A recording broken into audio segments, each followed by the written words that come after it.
It's Rodimus Prime. Optimus. Welcome back to the Tide Hanger. This is Mike, and today I want to talk to you about the MS-19E MechFansToys Flame Commander Metal version. This is a metallic repaint of their Rodimus figure in the Legends scale. So we're going to take a look at this. We're going to compare it to the first edition and compare it to some other shiny figures that are out there. But I did get to show you. I'm going to have a link down below where you can get yours. But let's take a look at the metallic version of Flame Commander coming up.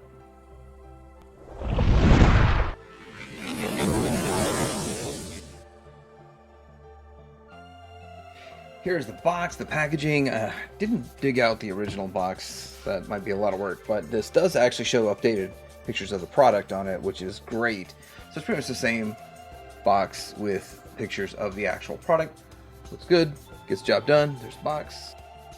So right out of the box, this figure does look pretty good. And the reason I got this was because I wanted to see how well MechFansToys was going to paint this. And I believe it's all painted, but I haven't seen any scratch or chip or anything just yet. But you can see as you kind of move it, you can see the shine and sheen on this, which I think, when I think of a Transformer and a robot, I think of metallic. This metallic look that they've got going on with this thing. And so this really does kind of hit it for me. It does hit that metallic expectation I have of a Transformer, of a robot, or a mech, or something like that. But it actually, like the cartoon, you see that they put some elements in it that they do look sort of metallic. But we've already seen this figure before in the standard version. We're going to do some comparisons to it. But I guess we'll get into looking at accessories, do some quick articulation, and then the fun comparison part. So here's all of the accessories. He does come with, starting with this back piece. It is smaller than the one that's on him, so that you can give him maybe a different look, I guess. Or maybe this is one we're going to use when we go into the car mode. It's been a little bit since I've done this. But there is that one. And we have these clip-on pieces here, which I wanted to be careful to not mess up the paint. But you can give it more of the Chikara look. And that's how that one goes. We do have both of these guns. And so this is that same gimmick where you can combine them. This gun with this gun to make Super Mega Gun. And that would work like this, and then plug it in here, and then you could also get those poses where you gotta kind of rotate things around in the bicep swivel and all that to get that pose where you can use both of these handles. Something like that that's straight out of one of their promo pictures, and I was looking at that, I was like, yeah, that's a pretty cool looking promo picture the way they did that. We also have, I have to get rid of the gun for some of these other things. We have this saw blade. I love how they did this saw blade. It just clips on there, and then he can just go to town, and you know, nothing's gonna stand in my way. Nothing's gonna stand in his way. Not tonight. Not tonight. Yeah, that works. That really works. I like that. I like it when things are simple and they just kind of keep it simple. The KISS model, keep it simple, stupid. And then we have this piece here. This is the Target Master, which folds this and this. And we have the transformation of the Target Master, goes in his hand or whatever you want to do with it. Now I do want to say, as I'm moving this guy around and manipulating him, I'm feeling he is a lot tighter than the first version, which is a good thing. I don't know if it has to do with paint or if it's just they tightened up tolerances all around, but that's kind of what I'm noticing. And I like that the Target Master is pretty simple to manipulate. He's got the movable head side to side, ball joints, and the knees. Kind of standard. And then of course the last accessory is this here, which this is also metallic, and it looks pretty good, and these can fold in and do a few things. But it's mostly for him to stand on and to fire away, and you'd want to lift this up so that he can fire away with it, and there it goes. Just kind of like the G1 from back in the day. And he looks something like this when he's standing on his cannon section, if that's a thing that you want to do. And also we can compare that to the G1. The classic third-party conundrum, if they did it in G1, they kind of have to do it in the modern era. And there it goes. That's kind of cool. There's the accessories. Getting the Flame Commander's articulation, head side to side, it goes up. I think it's all in a ball joint, but the shoulders don't go out much. You do get the 360, but they literally do not go out much. You have the bicep swivel. I'm wondering if I could... No. Anyway, you have the really tight on the swivel there, and then the... I keep thinking this is double jointed, and it might be. I should check the other one. It might be, but it's not showing double jointed on this. And then the hand is just formed. It goes side to side. I bet you it pops out too. I don't know. I didn't try to. No ab crunch, but there is waist swivel. There is this piece here opening up. And so lift it up, kind of fold these out a bit, and then you can open this out. So that's articulation to get to a removable matrix, which the matrix on this one is slightly different color than the one on the first go around. And we have to, it is a little bit of maneuvering and be transforming. Okay, waist swivel, you've got a small little, is that, no, you don't have hip. It just goes to there and back to there, and that's all on friction. You do have a thigh swivel, which is tight right here. You do have, I guess this is where I saw the double joint, was in the knee, and you have the transformation joint in the shin. That's right there. And then a little bit of foot action, not much, and they do like to pop off, so just like the first one. But I feel like it's still a little bit tighter, and it stands a little bit better than the first one, so they made some improvements overall.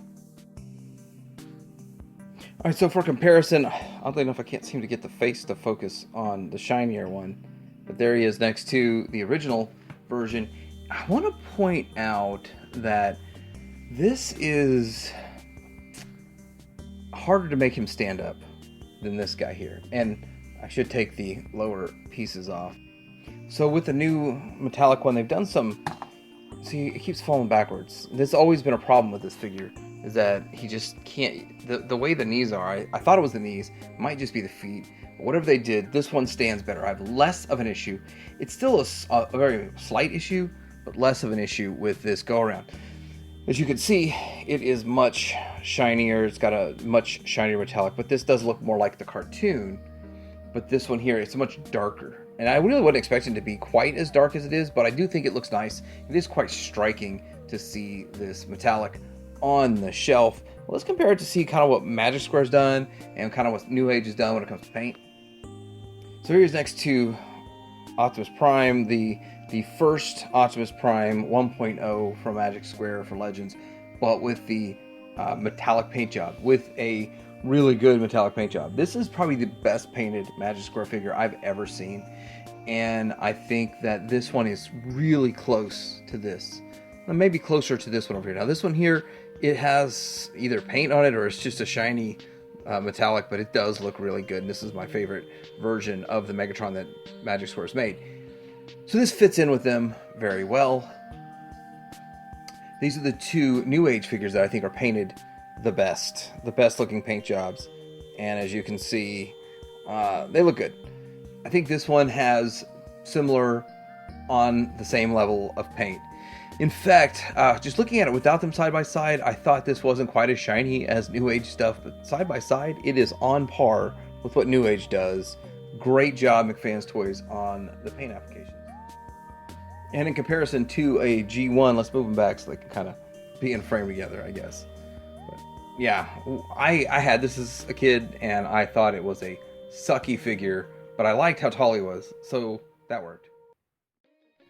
All right, let's go and transform up. We're going to get him into the Winnebago mode, and so right now, there's slight differences going to each mode. We're going to untab this and untab this. So we're going to bring this head, we're going to flip it around, fold it down, and then this is going to come up, and then we fold out these pieces here, and that's going to come up. We need to fold the engine out and then bring this piece here up. Now these arms are going to go into it, but we do have to rotate. We're going to rotate these arms up for this mode. They would stay out for the other mode, but for the Winnebago mode, it needs to go up. Now we're going to put this into place here and start working on all of that. Then down here on the legs, before we go further with that, let's get the legs in place. So for the Winnebago mode, we're going to rotate them and then fold the toes out. And then the same thing, we're going to rotate then the other one and fold the toes out. And I believe this right here where it connects is how the trailer is going to connect. That's how I do it. And then we're going to flip this around. And then we need to get this underneath here, like so. I believe that's how that's going to rest. It's been a while since I've transformed this, but it's kind of interesting because there's a little notch already for this elevated. And then get these back in place, lined up. And I think we got everything in here. It does say to push this down. It has been a while, and I actually don't remember it going quite like this when I did it last time, but it's been so long. It's actually been a few years since this mold was released, or since I first got it. And here we go. So that's all kind of lined up, looking pretty decent. And then we need to go... Why is that popping back up? Then we're going to bring in this Winnebago here. We need to fold this down, fold this up. These are already out. This is going to come up, and then this is going to fold out, and then we're going to put him into it and make sure everything's lined up still for him. And then we're going to put this into here, and you're going to tab in right at the ankles. There's some notches there, so that's what really holds it in the most, in my opinion, is this tabbing right here, which feels kind of strange actually, but it is what it is. Then this closes, and this closes on it, and then we have this closed down on it also, and this one over here closes down on it also. And then we want to kind of just like tighten it up, and we're pretty much there in the Winnebago mode. If you want to just tighten all these pieces up to make it look a little bit better, and then you can put this guy on there, which is a super simple transformation itself also. And we've got him in the Winnebago mode. So this does actually look pretty nice. It's a little short and stubby. I do like the metallic to it. I like the red flames. I like all the paint on it, so it does look pretty good. You don't have to have the Target Master on there if you don't want to. It's just a nice little fun perk that they included. I'm glad they did that. Here it is from the back, and it does roll as it should, I guess. So there's not much to say other than we see the paint right here. This part is part of the Winnebago piece, and there is going to be that little bit of a gap there. It just doesn't really tab to anything. It just lays over the top, which is fine because I don't want to scratch with the paint anyway, and that was just how the first one was. But funny thing too, the instructions are the exact same instructions showing the first version of this guy, not the metallic. And they always do that with repaints. No problem there. Let's see with maybe a comparison. Here it is next to ModFan's ruler. I got the green one coming pretty soon. That'll be fun. Here is a G1. I don't know why. I still got Powerglide in here, so he's hanging around. We also have a Magic Square. This is the Magic Square version. I think that feels, I don't know, feels like it's a little bit big on my... MechFansToys does run big though. And why not? Masterpiece Takara Hot Rod, just for fun.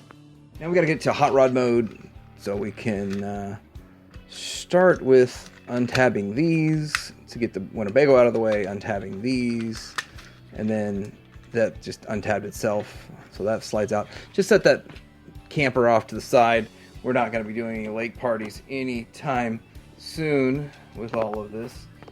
And then we have to do a few more things with him so we can just kind of lift this whole segment here up. We are going to first thing rotate the arms around, and then there are some tab and slot for that, and so we do it on the other side also.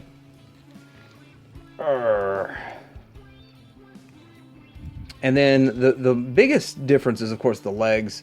They completely do a whole lot of different stuff.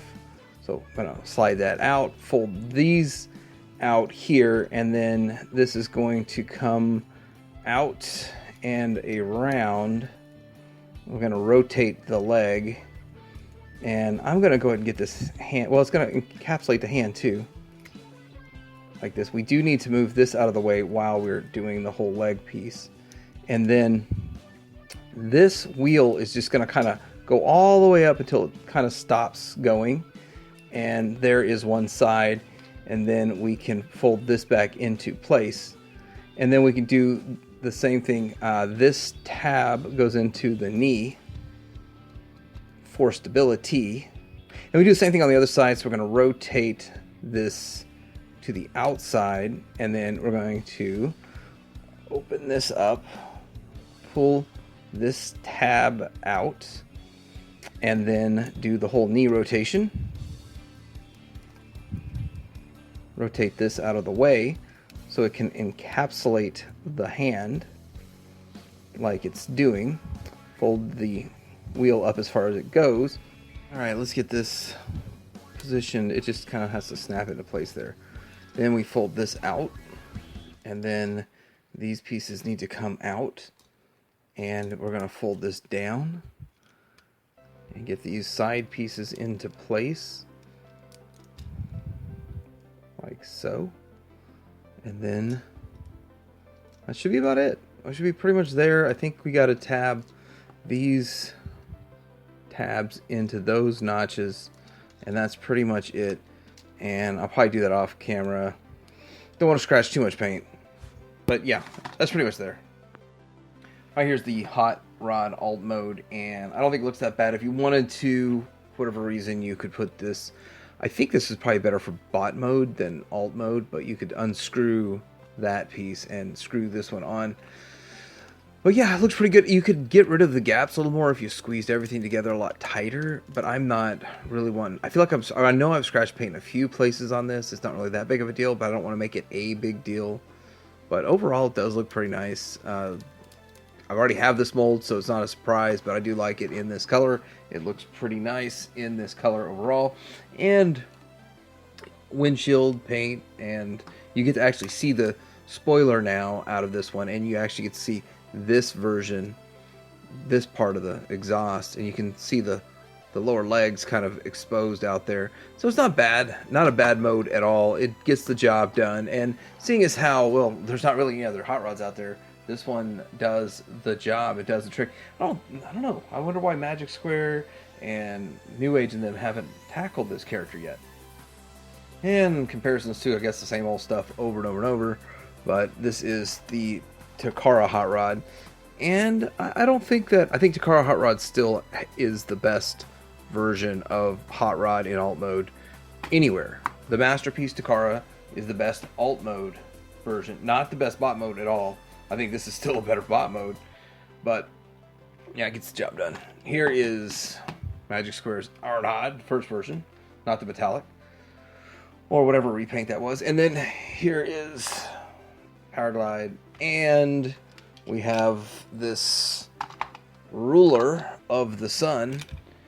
And did I miss it? Does this plug in? I didn't see where this would plug in. I guess I missed that point.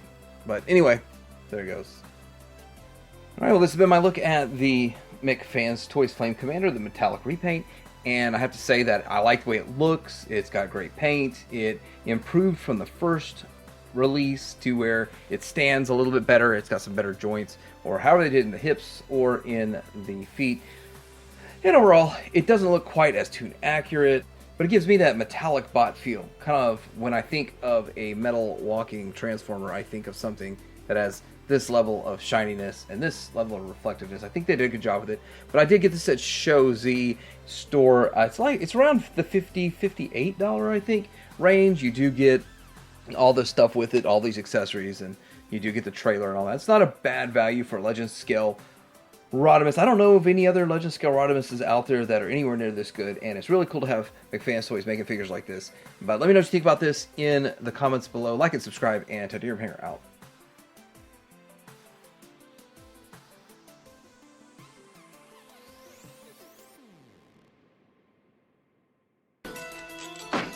Prime. You said the Matrix would light our darkest hour.